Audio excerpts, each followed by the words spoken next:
This is Twit. One of the questions I have, you were talking, we initially started discussing things like Napster and then into iTunes, and now we're talking about distributing political things in an oppressive regime.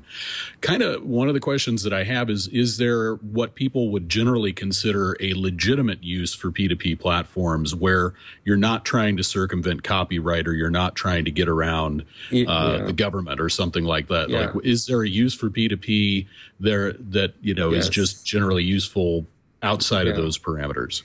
Yes. So first of all, not only there is actually countless different examples, and I'm going to tell you now about one that I'm pretty sure not many have thought of, just to show you how bizarre these examples can be, but they're very important. So a completely legal, completely sort of reasonable use is the following.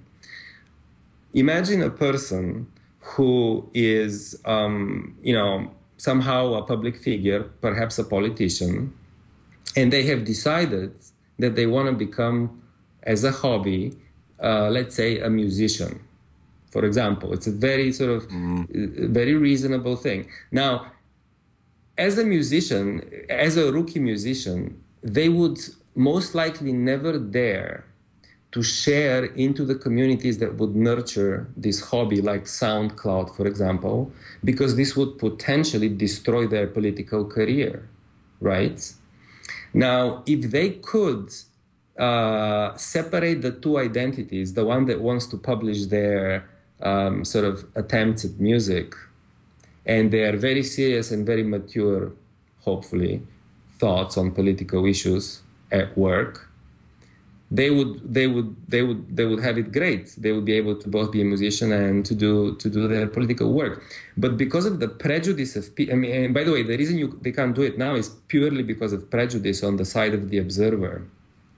And even though it's not the fault of the politician that they want to be a rookie musician and a politician, it's the prejudice on the other side that basically prevents them from exploring this new side of their personality. But if they lived in a world where there was an internet guaranteeing the anonymity of an identity, so of the publisher of the sounds, of the music, and of the identity of the publisher of the political stuff, if they could know that in the digital world these two identities could not be linked, they could explore both of these professions, essentially. And that's a real example, because the fact of the matter is that people who have a footprint on the internet, which now tends to be mostly professionals like ourselves, but the future is for everyone to have this footprint. I mean, in fact, people already kind of have it on Facebook, but it's much more serious for professionals. It turns out that when you start reasoning about your footprint on the internet, you realize that you can't actually say anything that's not completely consistent with a certain kind of very balanced and neutral view on the world, because this is your face and it's kind of out there, unable to speak for itself, but just static. It's out there both to sort of educate people about what you think, but it's also out there to be taken for, by prejudice. And so even just for intellectual sharing of ideas, where you want to impose no prejudice on your listener by not telling them whether you're white or black and so forth, you have to be able to hide your identity every single time you please, if you want to start essentially a new topic of conversation.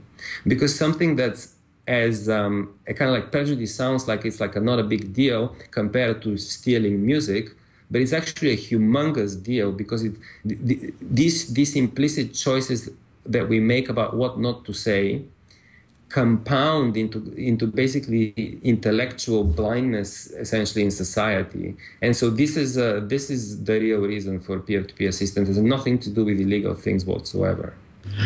So basically you're saying because Obama can't anonymously share his Justin Bieber covers, P2P is one of the things that we need to help solve that. Precisely, because this trickles, because if you take the Obama example and now flip it around, and instead of Obama, think about some Midwesterner who is like who has this.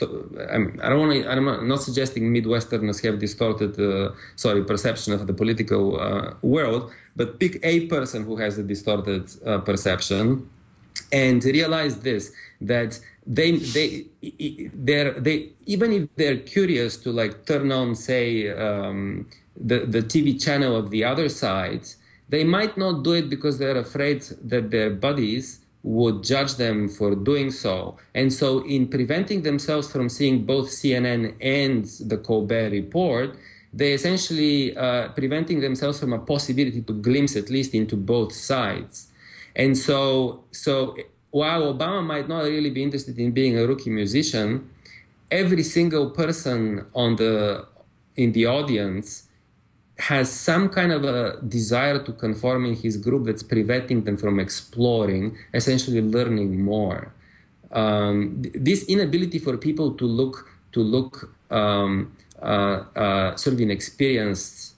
Remember, this is very psychological and it's very true. When people grow older, one of the reasons why they're like afraid to essentially consider radical changes of their minds is because they're sort of afraid to look beginners while they're exploring the new side.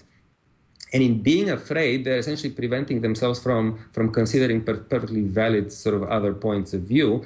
And if you give them a digital tool that allows them to live in different worlds safely, you might actually find out that a humongous sort of masses of people that we now think are just whatever the word stupid means, because I'm not sure what it means, it may turn out there are people that are just kind of like implicitly self-restraining themselves from learning more because they don't want to appear strange to their immediate community, basically.